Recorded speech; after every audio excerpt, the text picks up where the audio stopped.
Sítios costumam ser lugares de sossego, natureza, silêncio. Mas é justamente longe da cidade, onde ninguém escuta seus gritos, que moram as histórias mais estranhas. No campo, tudo parece normal. Vento entre as árvores, cheiro de terra, móveis antigos, rotinas simples. Mas nem tudo que se move sozinho é vento. Nem todo silêncio é paz. E nem sempre você está sozinho só porque acha que está. Em muitos desses lugares existem presenças que não se foram. Coisas que não querem ser vistas, mas deixam sinais. Sutis, repetitivos, perturbadores. Chamam sua atenção aos poucos, testando seus sentidos. E quando você percebe, já está envolvido no que vive ali há mais tempo do que você imagina. Se você também sente que o silêncio do mato nunca é só silêncio, já deixa seu like, se inscreve no canal e ativa o sino. Agora apague as luzes, coloque seu fone de ouvido, porque vamos entrar nas Memórias de um Assombrado.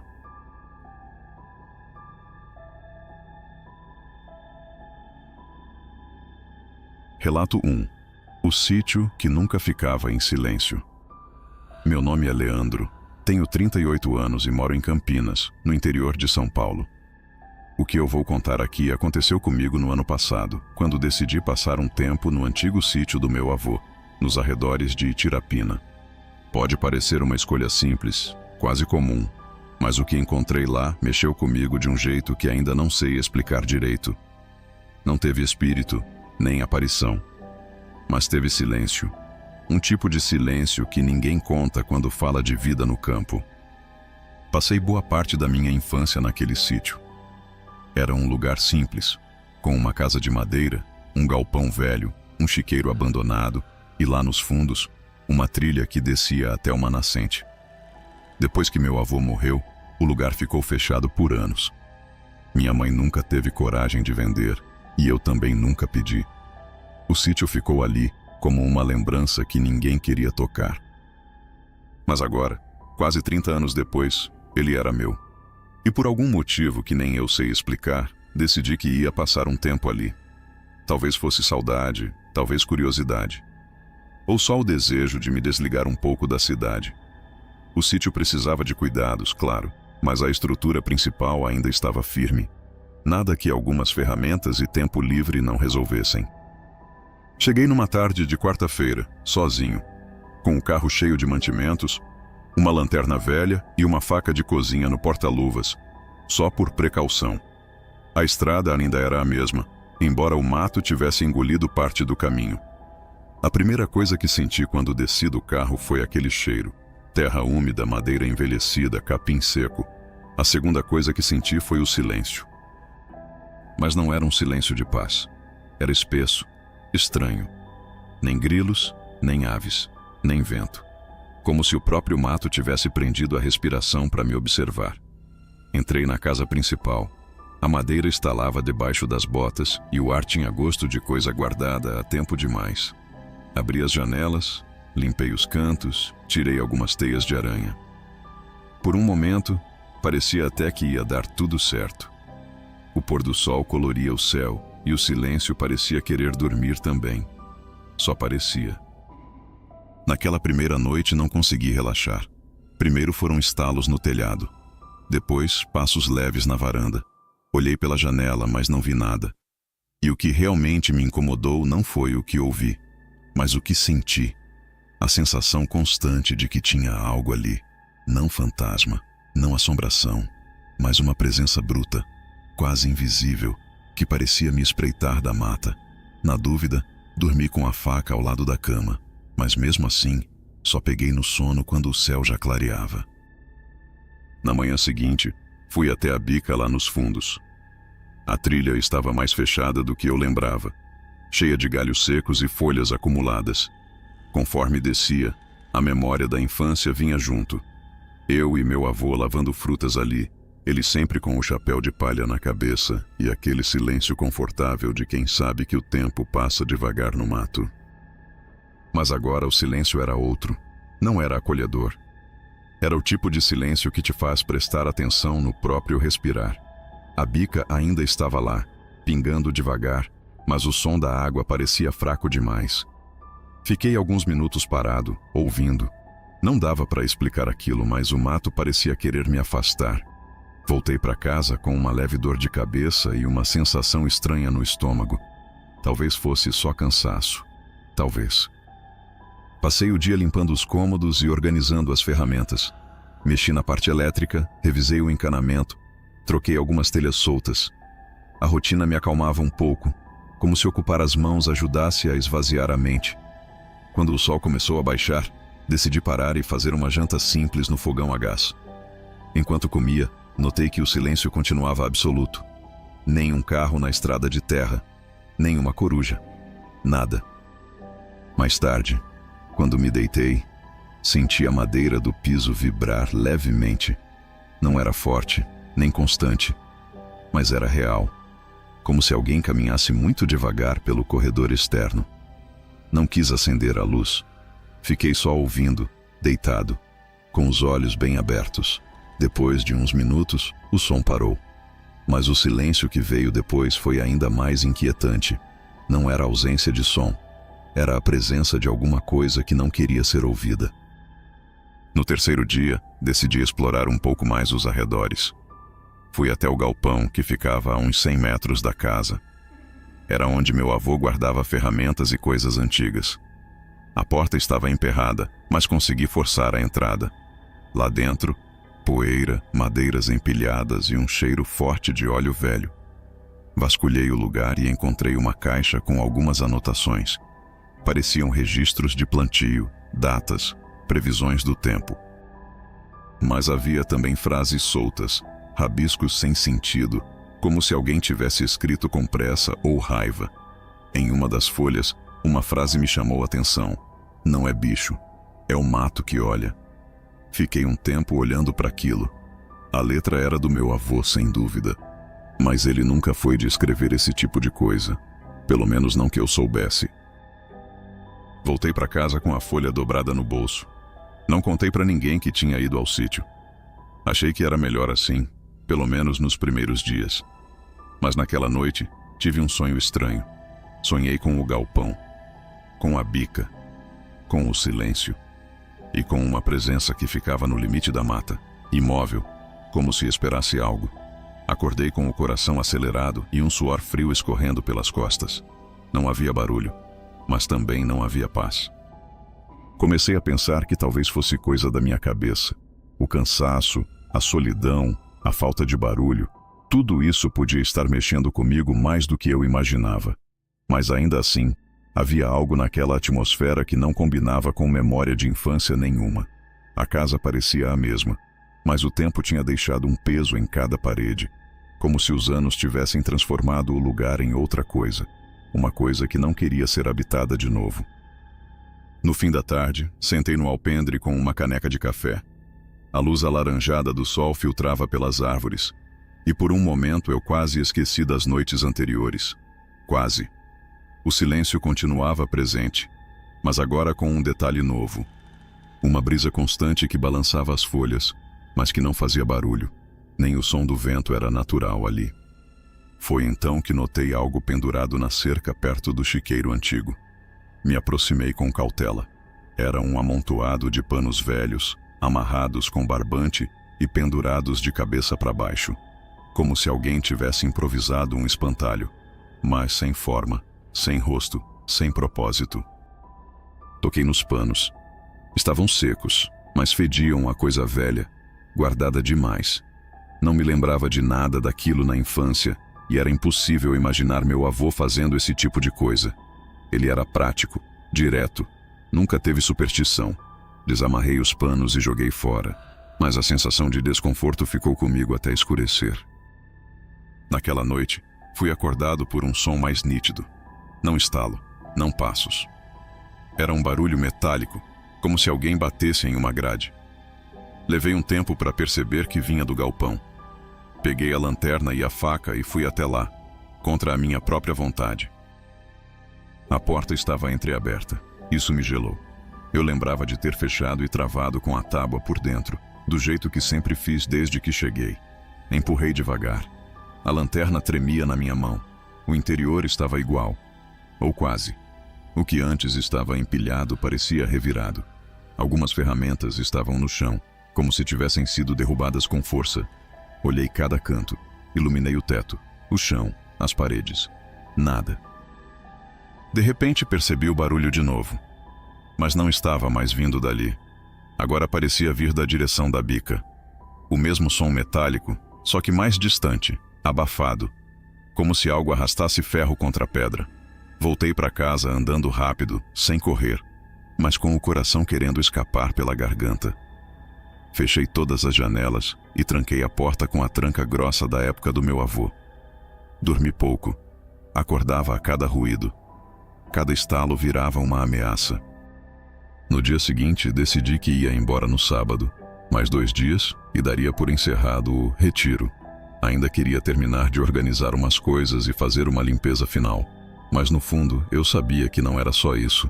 Sabia que o sítio não queria mais ninguém ali. E que o que me incomodava não era o medo do escuro, mas o silêncio do lugar. Um silêncio que parecia escutar tudo o que eu pensava. Na sexta-feira amanheceu nublado. O céu parecia mais baixo, como se o dia todo fosse se arrastar sob uma névoa grossa que nem chegou a se formar de verdade. Passei a manhã juntando ferramentas, limpando a casa e empacotando as coisas. Não era medo, não mais. Era exaustão. O desconforto já não vinha só de fora. Estava em mim também. Era como se meu corpo tivesse entendido que aquele lugar não era mais meu. Não era mais lugar de ninguém. Antes de ir embora, fui até a trilha da bica pela última vez. A mata estava mais quieta do que nunca. Nem os galhos balançavam.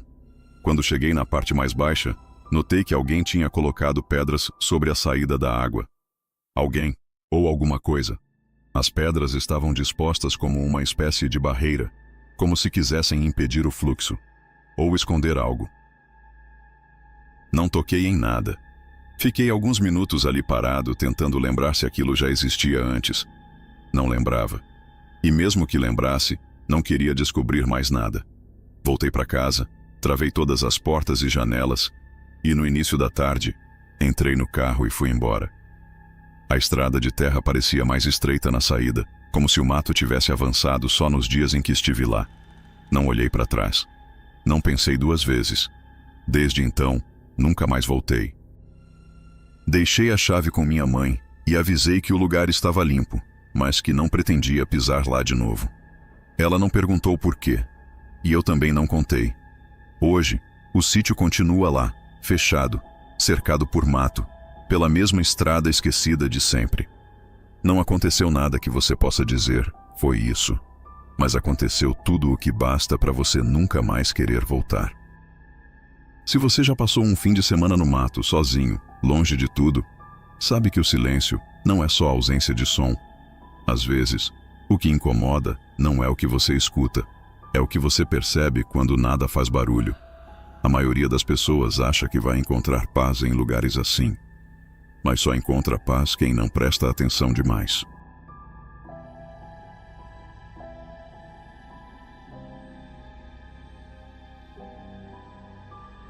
Relato 2.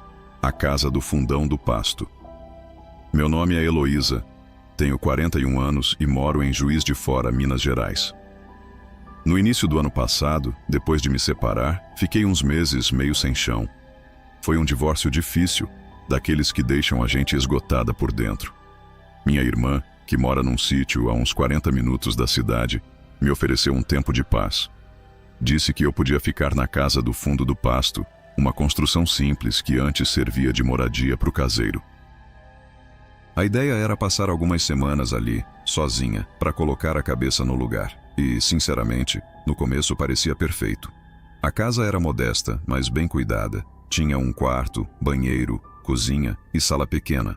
Era cercada por um pasto amplo, com algumas árvores antigas e uma vista bonita das montanhas. A casa principal da minha irmã ficava a quase 800 metros dali, do outro lado do pasto e do curral. Eu não sou do tipo que se assusta fácil. Gosto de mato, de silêncio, e sempre me virei bem sozinha. Levei livros, minha velha cafeteira italiana e um caderno onde comecei a anotar as coisas que precisava resolver. Nos 2 primeiros dias, foi só isso: paz, Café forte e o som dos cavalos pastando. Acordava com o barulho dos galhos batendo na janela e dormia com o som do vento nos eucaliptos. Mas no terceiro dia, percebi que a porteira estava aberta quando acordei. Aquela que fica no final da trilha, antes do gramado. Eu tinha certeza absoluta de que havia trancado no dia anterior. Não com corrente, mas com o gancho de ferro que trava por dentro. Fiquei pensando se algum dos cavalos tinha empurrado ou se minha irmã tinha passado por lá.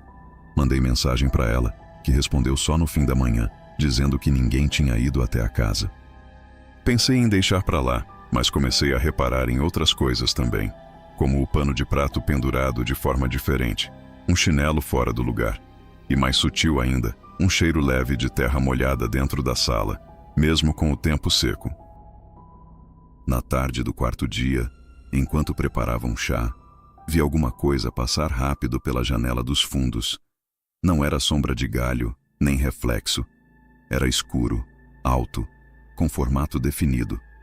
Me aproximei devagar e olhei para fora. Nada. Nem pegadas, nem sinal de animal. O pasto estava silencioso como sempre. Na hora, tentei racionalizar. Talvez fosse só reflexo do vidro. Talvez fosse só coisa da minha cabeça, cansada e sobrecarregada. Voltei para o sofá com a caneca nas mãos, mas fiquei com aquela sensação de estômago apertado, como se algo tivesse entrado comigo e estivesse quieto em algum canto da casa. Na manhã seguinte, acordei mais cedo do que o normal. O céu ainda estava escuro e por um instante achei que fosse madrugada. Mas quando olhei o relógio, já passava das 6. Estava tudo silencioso, mas não o tipo de silêncio bom. Era aquele silêncio carregado em que qualquer barulhinho parece mais alto do que devia. Fiz café, lavei o rosto e saí para dar uma volta no pasto. Eu gostava de andar por ali logo cedo, sentindo o cheiro da grama e observando os cavalos. Só que naquele dia, algo me incomodou. Havia marcas de pegadas no barro, perto da cerca dos fundos. Eram desiguais, como se alguém tivesse andado descalço ali, ou de sandália, e depois tentado apagar parte do caminho. Não eram marcas de animal, e nem batiam com as minhas. Fiquei olhando aquilo por um tempo, parada. Tentei imaginar se algum peão da fazenda vizinha tinha passado por ali, mas não fazia sentido. Não havia rastro de vinda nem de ida. Era como se as pegadas tivessem começado e terminado exatamente naquele ponto. Voltei para dentro, inquieta. Tirei foto das marcas, mas não mandei para ninguém. Não queria parecer paranoica. Naquela tarde, fui até a casa da minha irmã e comentei por alto sobre as pegadas. Ela disse que provavelmente era algum curioso que entrou pelo pasto, talvez em busca de frutas ou água. Mas no tom da voz dela, eu percebi que ela mesma não estava tão segura do que dizia. Voltei antes do anoitecer. Tranquei a porteira com mais força, coloquei uma vassoura atrás da porta e fechei todas as janelas, deixando só uma fresta na da sala, por onde ainda entrava um pouco do ar fresco da noite. Tentei relaxar com um livro, mas não consegui ler uma página inteira. A atenção parecia escorregar. Meu corpo ficava atento o tempo todo, ouvindo, sentindo. Por volta das 9, fui para o quarto. Apaguei a luz e deitei, mas fiquei um bom tempo acordada. Foi então que ouvi algo. Um som seco, como se alguém tivesse batido levemente na madeira da parede externa. Uma única vez. Baixo, mas firme. Esperei. Nada. Minutos depois ouvi de novo, só que do outro lado da casa. Levantei, peguei o celular e fui andando devagar até a cozinha. O som parecia circular a casa por fora, em intervalos longos, como se alguém estivesse caminhando ao redor com muito cuidado. Cheguei a abrir a janela da cozinha, num impulso, mas só vi o escuro. Um escuro espesso, profundo, como se o pasto tivesse sumido com a luz da lua. Não chamei por ninguém. Não acendi as luzes. Voltei para o quarto, fechei a porta e sentei na beira da cama com o coração acelerado. Não consegui dormir por horas. Fiquei ali, imóvel, ouvindo o próprio corpo tentando se convencer de que aquilo era só imaginação. Mas não era. No dia seguinte, comecei a pensar seriamente em voltar para casa, mas havia um tipo de orgulho, ou teimosia, que me fazia querer ficar. Eu não queria que parecesse que estava fugindo de alguma coisa, Além disso, ainda tinha roupas no varal, comida na geladeira e alguns dias de descanso prometido para mim mesma. Tentei seguir a rotina normalmente, mas estava difícil fingir que não estava desconfiada do lugar. Comecei a manter todas as portas trancadas, até durante o dia. Qualquer barulho que antes passava despercebido, agora parecia um alerta. Um estalo no telhado, o ranger da madeira, até o som do vento nas árvores parecia mais carregado. E o cheiro de terra molhada continuava voltando, mesmo com o tempo seco, como se brotasse da própria estrutura da casa. No final da tarde, resolvi limpar o pequeno quartinho de ferramentas que ficava nos fundos da casa. Era um cômodo estreito, com umas prateleiras antigas e algumas tralhas deixadas por antigos moradores. Enquanto varria o chão, vi uma pequena janela com vidro embaçado, virada para o mato atrás da casa. E foi ali que aconteceu uma das poucas coisas que não consegui explicar até hoje.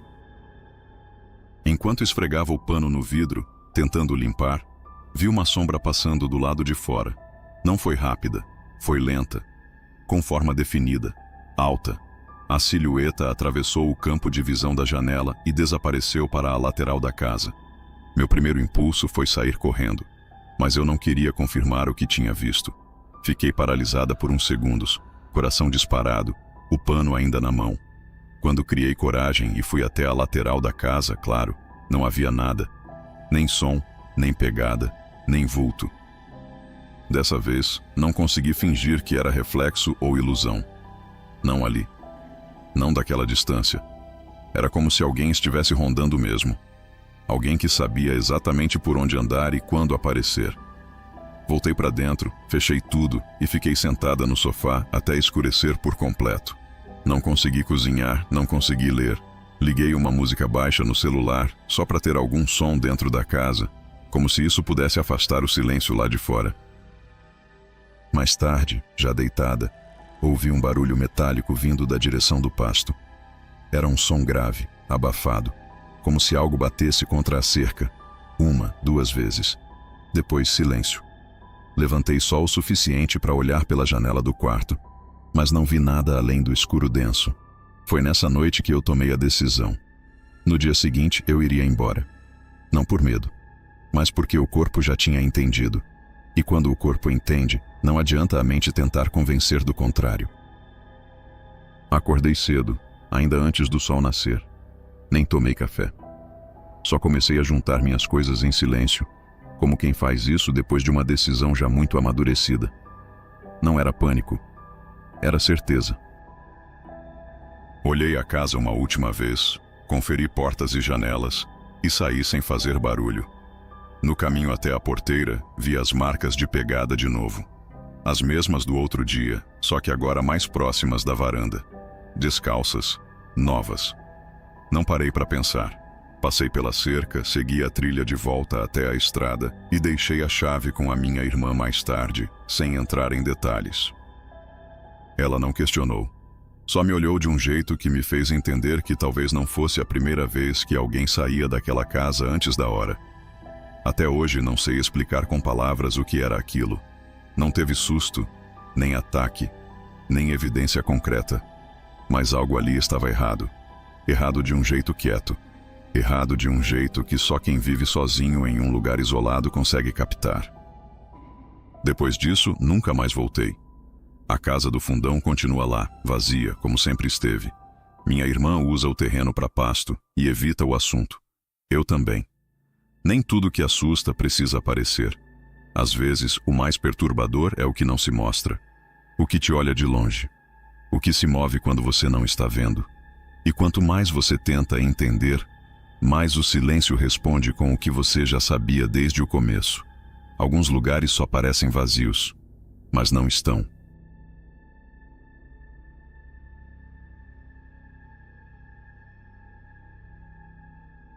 Relato 3. O sítio no fim da estrada velha. Meu nome é Sérgio, tenho 47 anos e sou técnico agrícola. Moro em Ponta Grossa, no interior do Paraná. O que aconteceu comigo foi durante um serviço temporário em 2022, quando fui contratado por um cliente que estava morando fora do país. Ele precisava de alguém para cuidar do sítio dele por algumas semanas. enquanto resolvia documentos no exterior. Me indicaram, ele entrou em contato e combinamos tudo por telefone. O sítio ficava a uns 25 quilômetros da cidade, no fim de uma estrada velha, sem vizinhos por perto. Só mata, estrada de terra e o terreno dele, que era grande, mas pouco usado. Ele tinha alguns porcos, galinhas e um pomar com frutas que precisavam ser irrigadas. A casa era simples, sem luxo, mas em boas condições. Eu iria ficar ali por um mês, recebendo por semana. Com o preço da gasolina naquela época, não reclamei da proposta. Cheguei numa manhã nublada. Peguei a chave com a irmã dele, que me entregou sem muita conversa, só dizendo que era para trancar bem o galpão à noite e não mexer na parte dos fundos, onde haviam os materiais antigos de construção. Aquilo me soou estranho, mas não perguntei. Gente de interior costuma guardar muita coisa e esquecer onde colocou.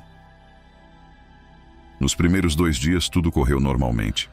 Alimentei os animais, limpei a horta, revisei as mangueiras do pomar e aproveitei o sossego. A casa ficava no alto de um terreno inclinado e dava para ver boa parte da mata ao redor. Durante o dia era até bonito, mas à noite o lugar parecia diferente, não por causa de barulho, mas justamente pela falta dele. Na terceira madrugada, acordei com um som metálico, como se algo tivesse batido contra o portão do galpão. Olhei pela janela, mas só vi o breu. Pensei em pegar a lanterna e sair, mas o bom senso falou mais alto. Esperei alguns minutos e o som não se repetiu. Voltei a dormir com um olho aberto. Na manhã seguinte fui verificar. A porta do galpão estava entreaberta. Eu tinha certeza absoluta de que havia trancado com o cadeado. Quando olhei melhor, vi que o cadeado ainda estava pendurado, mas destravado. Não havia sinais de arrombamento, nem marcas de ferramentas. Era como se alguém tivesse a chave, ou tivesse usado outra cópia que eu não conhecia. Liguei para a irmã do dono, e ela disse que só ele e ela tinham a chave. Fiquei com aquilo na cabeça o dia inteiro. Voltei a trancar, dessa vez com um cadeado meu, e decidi prestar mais atenção nas próximas noites. Só que, a partir daí, o sítio começou a pesar. Não era medo, era um desconforto constante, como se eu estivesse morando numa casa que não era minha. Não por causa do dono, mas por causa de outra coisa. Algo que não gostava de ser observado. No dia seguinte, repassei toda a casa e o terreno ao redor com mais atenção. Queria ter certeza de que não estava esquecendo nenhuma entrada aberta, nenhum buraco na cerca, nada que pudesse justificar o cadeado destravado. Mas não havia nada. O sítio era fechado por todos os lados, o portão principal trancado com corrente e o galpão travado com meu próprio cadeado, daqueles pesados, de segurança. Mesmo assim, à noite, a mesma sensação voltou. Aquela presença no escuro, como se tivesse alguém do lado de fora, parado, esperando. Você sabe quando tem alguém ali, mesmo sem ver, mesmo sem ouvir. Seu corpo sabe. Na madrugada ouvi de novo, não o som metálico, mas passos. 2, talvez 3. E depois silêncio. Levantei devagar, fui até a cozinha, abri a cortina da janela com cuidado. Só vi o pasto, o cercado dos porcos e a escuridão além da árvore grande perto do galpão. Fiquei ali por alguns minutos, sem piscar. Nada se mexeu. Voltei para o quarto com a sensação de que, se eu saísse, alguém estaria me esperando do lado de fora. E eu não estava pronto para isso.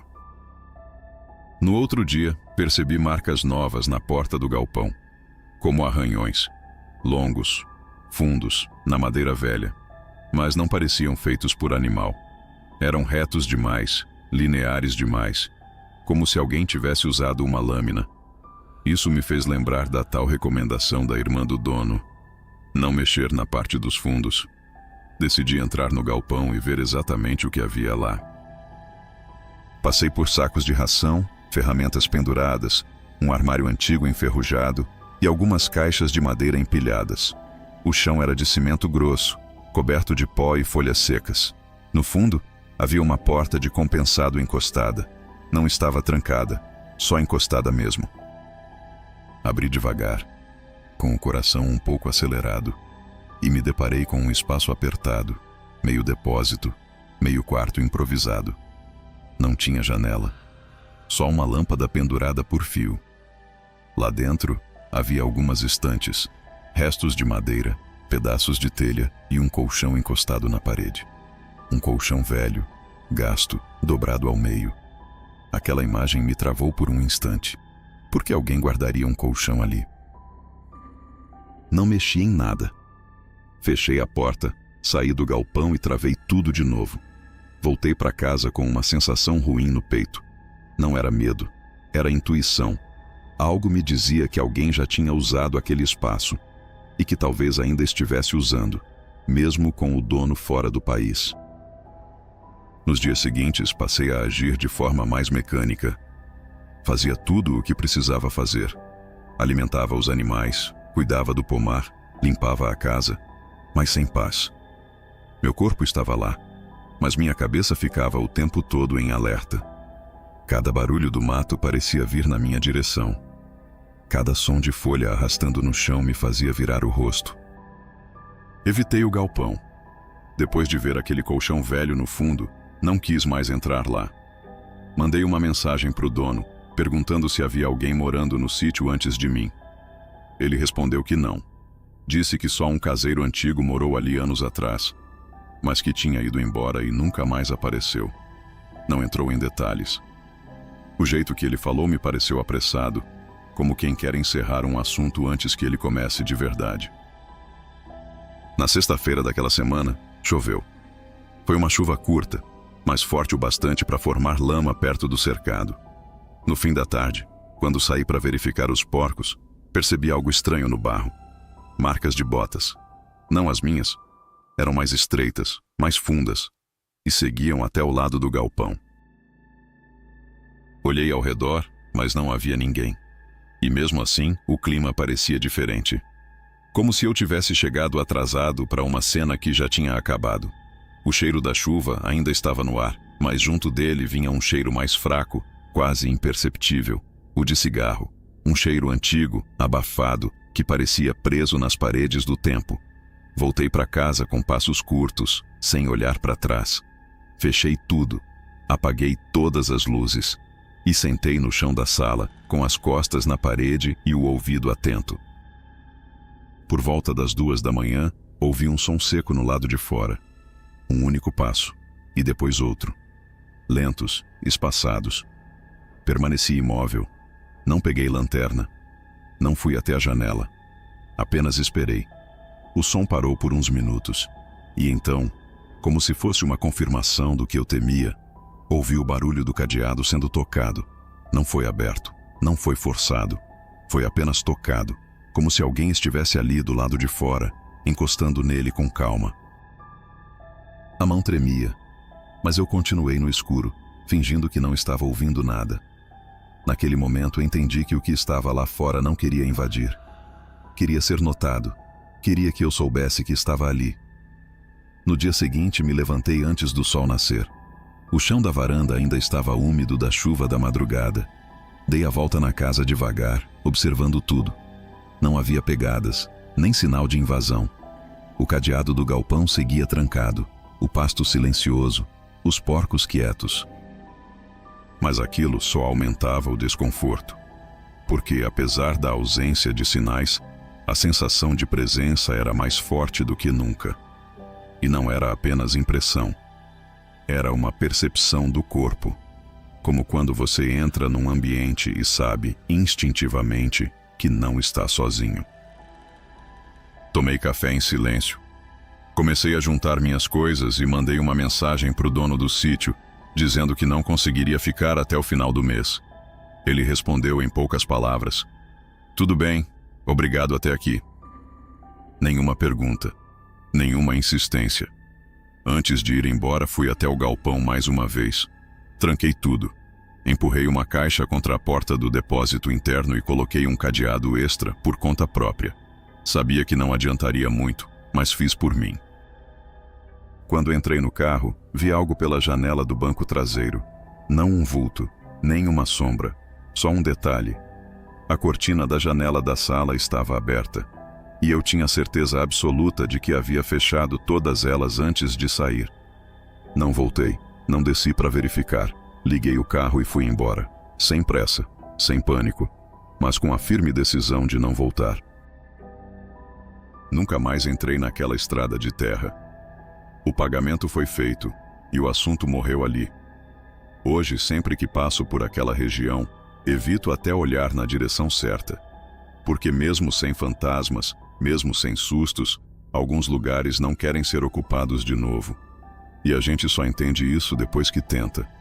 Às vezes, o que assombra um lugar não é o que vive ali, é o que já se foi, mas se recusa a ceder espaço. Você pode trancar tudo, pode reforçar portas, trocar fechaduras, usar cadeado duplo, mas se o silêncio continuar te observando, não é o lugar que precisa sair de você. É você que precisa sair do lugar.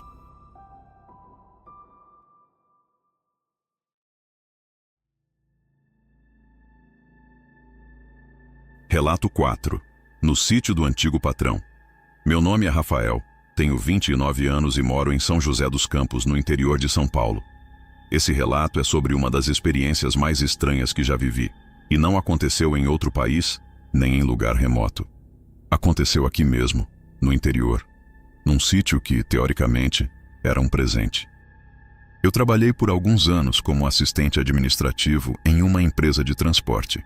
Meu chefe, desses caras tranquilos, sempre falava do sítio dele com orgulho. Era o refúgio dele, segundo dizia.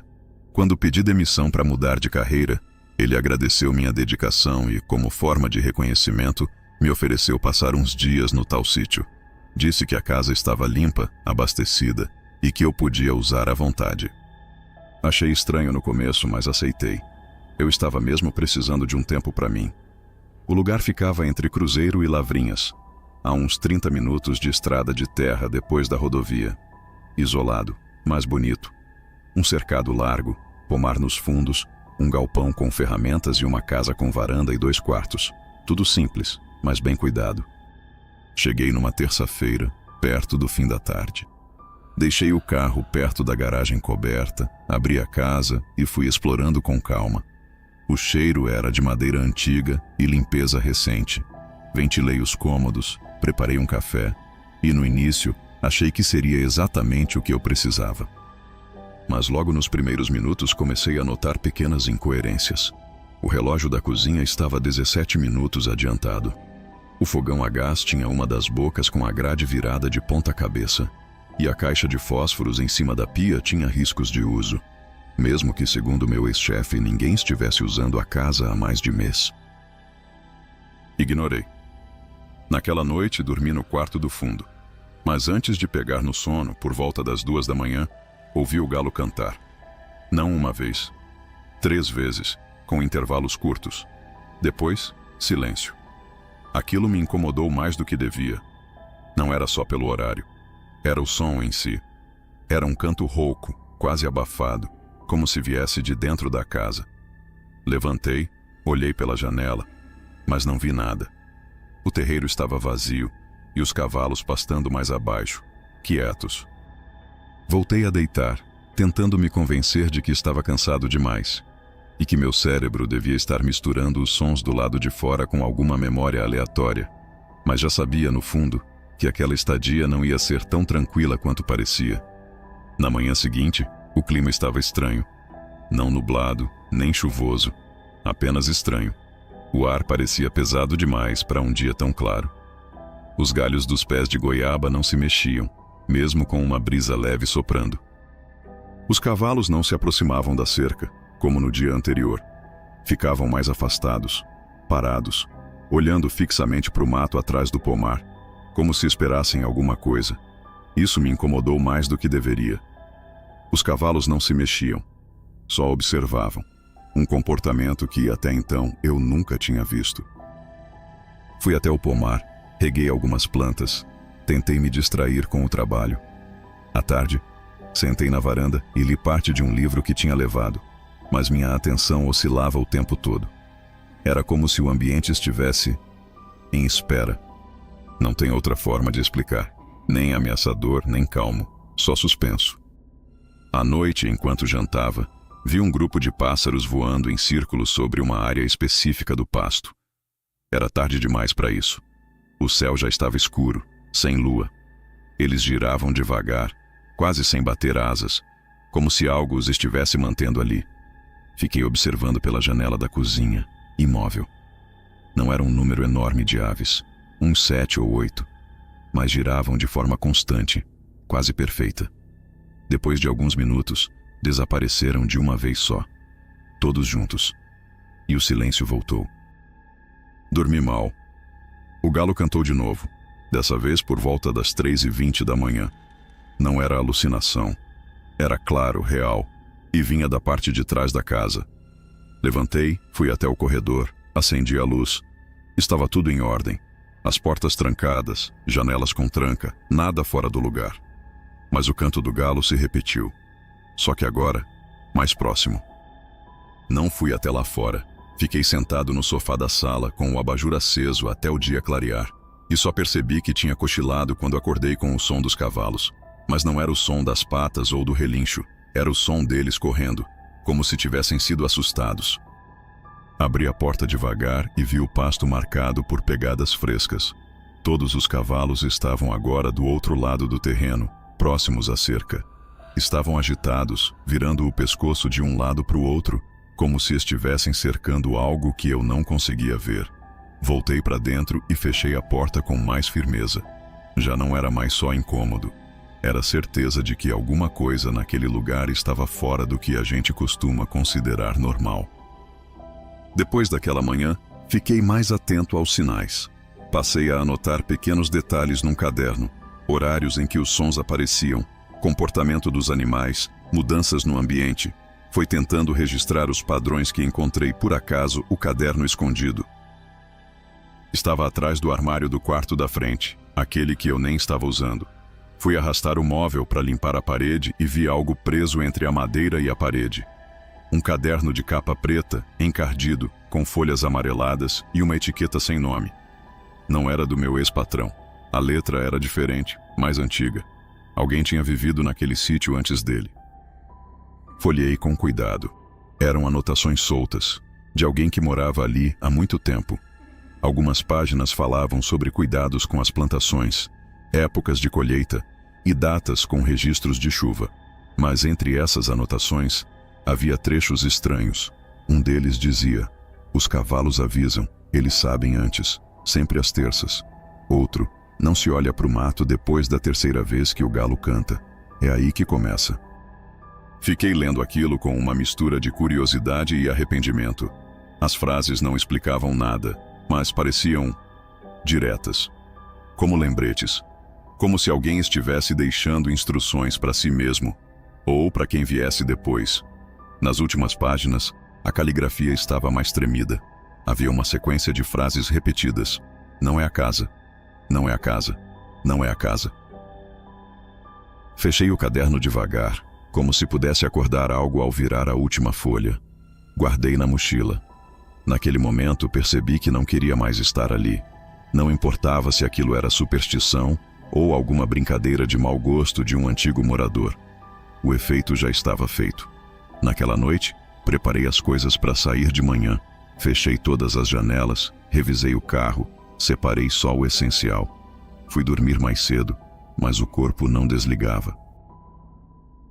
Por volta das 2h40, o galo cantou. Uma vez só. Apenas isso. Mas dessa vez, diferente das outras, ele foi respondido por outro canto, mais distante, mais rouco, mais forçado. Levantei na hora. Vesti a roupa e esperei amanhecer sentado na sala, com as chaves na mão. Não vi mais os cavalos, nem ouvi mais nada. Mas o desconforto era total.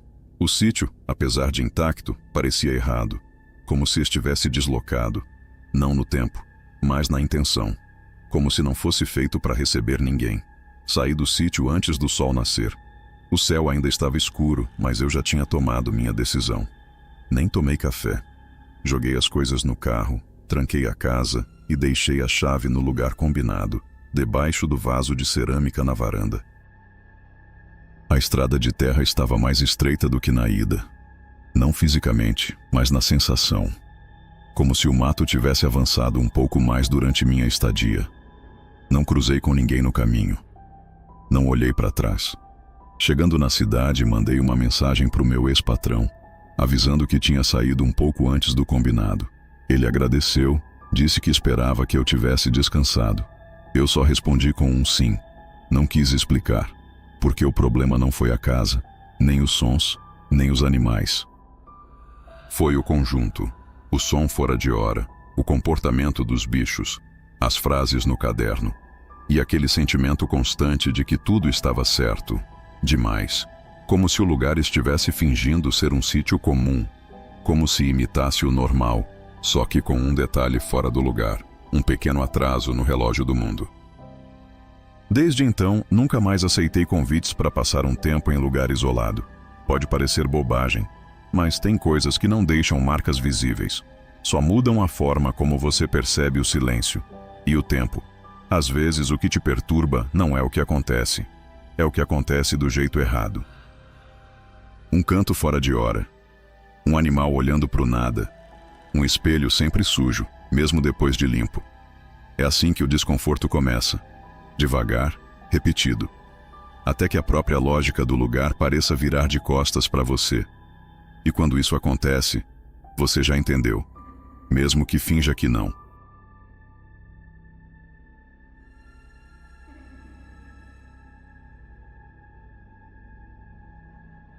Relato 5. O sítio de temporada. Meu nome é Camila, tenho 31 anos e moro em Belo Horizonte. Esse relato aconteceu comigo e com o meu companheiro Daniel, durante uma viagem que fizemos no ano passado, num feriado prolongado. A ideia era simples: descansar, longe da cidade. Escolhemos o interior de São Paulo, região de Joanópolis, onde tem muitos sítios de temporada para alugar. Queríamos natureza, silêncio e uns dias para relaxar. Encontramos um anúncio com boas avaliações. Casa rústica, cercada de mata, sem vizinhos próximos e com pomar. O preço era acessível, as fotos eram bonitas, e o atendimento pelo aplicativo foi rápido. Chegamos numa sexta-feira no fim da tarde. A estrada de terra até o sítio era tranquila, com placas indicando o caminho. Quando o carro parou em frente à casa, tive uma sensação difícil de explicar. Tudo parecia limpo demais. Não estou falando de limpeza normal, mas daquela organização que parece feita às pressas, como se alguém tivesse saído pouco antes de a gente chegar. Comentamos isso por alto, mas não demos importância. A casa era boa. Sala, cozinha, um quarto de casal, banheiro com chuveiro quente e uma varanda com mesa de madeira. Tudo bem simples, mas em ótimo estado. Os cômodos estavam cheirosos, ventilados, e o ambiente parecia acolhedor. Deixamos as malas no quarto e fomos tomar um café na varanda. Levamos uma garrafa térmica e alguns pães de queijo para esse primeiro dia. O lugar era silencioso. Nenhum som de carro de vizinho, nem mesmo de passarinhos. Só o vento leve nas árvores. À noite, fizemos um lanche e ficamos vendo TV. Fomos dormir cedo. A casa era bem escura quando as luzes se apagavam, então deixamos a porta do quarto entreaberta, com a luz do corredor acesa. Acordamos no meio da madrugada por causa de um clarão rápido. A lâmpada do corredor tinha piscado. Só uma vez. Um flash curto. Daniel levantou a cabeça na hora, olhou para mim e perguntou: "Você viu isso também?" Balancei a cabeça. "Vi. Deve ser problema na instalação." Apagamos a luz e voltamos a dormir. Mas aquilo ficou na minha cabeça. Na manhã seguinte, tomamos café na varanda. O clima era agradável e o pomar nos fundos deixava tudo mais bonito. À tarde eu fiquei no quarto lendo e Daniel foi ver TV na sala. Estávamos bem tranquilos, cada um no seu canto. Foi então que ouvi ele me chamar. "Camila." Era a voz dele, clara, num tom natural. Levantei, fui até a sala e encontrei ele deitado no sofá, como se nada tivesse acontecido. Perguntei: "O que foi?" Ele me olhou confuso. "O quê?" "Você me chamou." Não falei nada. Fiquei parada por alguns segundos. Tive vontade de rir, mas não ri. Apenas voltei para o quarto e deitei. Naquele momento, não achei que era nada demais. Mas alguma coisa no ar parecia errada. Como se o lugar não estivesse exatamente vazio. No segundo dia, o tempo amanheceu fresco, com céu aberto e vento leve. O clima estava agradável, mas havia algo no ar que não combinava com a tranquilidade do lugar. Depois do café, caminhamos pelo terreno e colhemos algumas frutas do pomar. O ambiente era bonito, mas o silêncio parecia mais espesso que no dia anterior, como se o som estivesse sendo abafado de propósito. Passamos a manhã relaxando e a tarde dentro da casa. Enquanto Daniel ficava na cozinha preparando algo leve para o jantar, eu estava sentada na varanda lendo, com os pés esticados no banco de madeira. Foi então que escutei meu nome. Parecia minha própria voz, como se viesse de dentro da casa. Não fui correndo, nem com medo. Fui com aquela dúvida de quem acha que ouviu errado. Mas quando cheguei na cozinha, ele me olhou com estranhamento. Não tinha me chamado. Ele também achou que fosse coisa da cabeça. Aquilo nos deixou mais atentos. E foi por causa dessa atenção que notamos outro detalhe: a lâmpada do corredor. Na mesma hora da noite anterior, ela piscou novamente. 2 vezes agora. Breve. Precisas. Olhei para o relógio no micro-ondas. Era o mesmo horário. Ninguém comentou nada naquela hora. Era como se, sem combinar, estivéssemos esperando mais alguma coisa acontecer. Dormimos um pouco mais tarde, tentando fingir normalidade. Durante a madrugada, a casa permaneceu silenciosa. Mas o silêncio não trouxe paz. Na manhã seguinte, notei a primeira coisa fora do lugar. A vassoura da cozinha, que ficava encostada no canto ao lado do armário, estava caída no meio do chão. Não era o tipo de coisa que se derruba sem perceber. Ela sempre ficava apoiada com firmeza. E durante a noite, ninguém passou por ali. Daniel também achou estranho, mas tentamos justificar. Talvez estivesse mal encostada, talvez o vento da janela, mas a janela estava fechada. No final do dia, enquanto limpávamos a estante da sala, percebi que um dos porta-retratos pequenos, um modelo antigo com moldura dourada, estava virado para baixo. Nós não mexemos nele. E era o tipo de objeto que ninguém derruba sem ouvir cair. Estava apenas virado, como se alguém tivesse feito isso com calma. Foi aí que resolvi verificar o armário da sala. Era um móvel pesado, antigo, com portas de madeira escura e cheia de compartimentos. Na prateleira mais alta, dentro de um livro de capa dura, encontrei algo inesperado, uma foto antiga. Estava dobrada no meio, com as bordas gastas. Era uma fotografia em preto e branco. Mostrava uma família, pai, mãe e 3 filhos, todos em frente à mesma casa onde estávamos. Os rostos estavam bem visíveis, mas havia algo estranho nos olhos deles. Não era defeito da imagem, era expressão, apática, distante, quase ausente. E na janela da sala, ao fundo da imagem, havia algo ainda pior, uma silhueta sutil, como uma sombra humana, visível entre as cortinas. Não dava para ver rosto, nem roupas, só a forma, como se alguém estivesse dentro da casa no momento da foto. Guardei a foto de volta no livro e fechei o armário com cuidado. A partir daquele momento, tudo naquele lugar passou a parecer montado, como se cada coisa tivesse sido deixada ali com algum propósito. Só não sabíamos qual. Naquela noite, o clima dentro da casa parecia mais carregado. Não houve barulhos estranhos, nem quedas de energia, nem sustos. Mas havia uma inquietação nos ambientes. Começou com pequenas pausas no funcionamento da TV, como se a imagem congelasse por segundos e depois voltasse. Depois com um cheiro, um cheiro leve de madeira úmida com um fundo amargo, semelhante a algo queimado, mas não havia nada no forno, nem nada aceso. Era um cheiro que vinha e sumia, de forma quase disfarçada. Começamos a comentar essas coisas entre nós, tentando encontrar explicações lógicas. O lugar era antigo, talvez tivesse mofo escondido, talvez a fiação fosse velha, talvez o clima estivesse interferindo nos eletrônicos. Mas no fundo, sabíamos que o problema não estava nessas causas simples. Na madrugada, pouco depois das 2h40, a lâmpada do corredor piscou de novo. 3 vezes dessa vez, exatamente no mesmo horário dos dias anteriores. Não era coincidência. Dormimos mal. Não houve ruídos altos, nem vultos visíveis. mas a casa parecia respirar com a gente. Cada passo nosso provocava um eco estranho, como se tivesse mais alguém andando junto. Na manhã seguinte, percebi outro detalhe. A cadeira da varanda estava virada de lado. Ninguém tinha mexido ali. Ela era pesada, feita de madeira maciça, e estava encostada num ângulo estranho, como se tivesse sido deslocada com cuidado. Passei o resto da manhã desconfortável, mas tentando me ocupar. Daniel parecia calado, observador. Não era medo. Era o tipo de silêncio de quem percebe que algo não está certo, mas prefere evitar a pergunta. Depois do almoço, limpamos a cozinha e organizamos as coisas para o dia seguinte, quando iríamos embora. Foi então que, ao passar pelo corredor, percebi que a porta do segundo quarto estava entreaberta. Essa porta ficava sempre encostada e era pesada. Nós dois sabíamos que não havíamos mexido nela desde que chegamos. Empurrei devagar e vi apenas o quarto vazio, com cama arrumada e janela trancada. Nada fora do lugar, visualmente.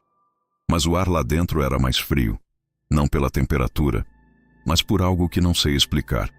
Fechei a porta e não comentei, mas guardei a sensação.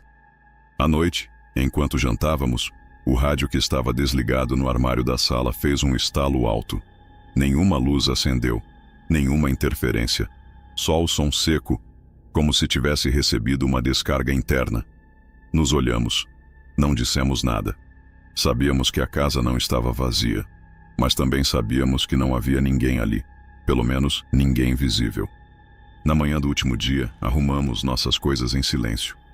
O café foi rápido, nenhum de nós falou sobre a noite anterior. Apenas sabíamos que era hora de ir. O caseiro chegou pouco antes do meio-dia. Era um senhor de fala calma, simples, com jeito de quem conhece o lugar há muito tempo. Veio nos entregar um bilhete com instruções de devolução e perguntar se havíamos aproveitado bem a estadia. Dissemos que sim, mesmo sem muita convicção. Foi quando ele mencionou com naturalidade que conhecia aquela casa desde pequeno. Contou que o terreno havia pertencido a uma família muito reservada, que viveu ali por décadas. Não entrava em muitos detalhes, mas disse que, segundo histórias antigas da região, houve uma separação forçada entre os pais. O casal foi embora e deixou os filhos sob cuidado de parentes. Com o tempo, todos seguiram suas vidas, menos o filho mais velho. Ele ficou morando sozinho até morrer, já idoso. Dizia, segundo os vizinhos, que a casa era pesada, que ali não era lugar para alegria, que todo mundo que tentava viver feliz ali era, de alguma forma, afastado. Por isso, nunca casou, nunca teve filhos, vivia calado, fazendo as mesmas coisas todo dia. O caseiro comentou que, quando o homem morreu, deixou a propriedade como doação para uma pequena instituição do município. A casa, desde então, foi reformada e alugada por temporada. A renda ajuda no cuidado de idosos e pessoas em situação de vulnerabilidade. Ele falou isso com naturalidade, como quem não via nada de estranho. Mas nós estávamos ouvindo com atenção redobrada. Na hora de entrar no carro, Daniel olhou pela janela da casa apenas por reflexo. Não comentou o que viu, nem eu perguntei. Só fechamos as portas e seguimos viagem de volta ao aeroporto, com a certeza de que aquela casa não era comum. Se algum dia você notar coisas estranhas num lugar onde tudo deveria estar em paz, não fique achando que é normal. A gente pensou assim também. Achou que fosse coisa da cabeça, da tensão do dia a dia. Mas tudo mudou depois que soubemos da história daquele sítio.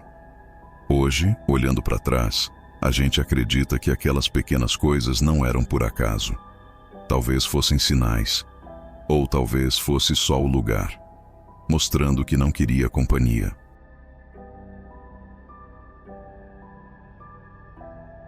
Tem lugares que a gente visita e outros que ficam com a gente, mesmo depois que a porta se fecha, mesmo depois que a viagem termina. Sítios afastados, casas velhas, trilhas esquecidas. O que mora ali nem sempre vai embora só porque você foi. Às vezes o silêncio do mato é só a forma mais antiga do além se fazer ouvir. E quando os sinais aparecem, você pode até fingir que é coincidência, mas já vai ser tarde. Se você chegou até aqui, não esquece de deixar o like, se inscrever no canal e ativar o sino para não perder os próximos relatos. E comenta aí embaixo se você já passou por algo estranho em lugares assim. Sua história pode aparecer aqui no canal. Até o próximo vídeo.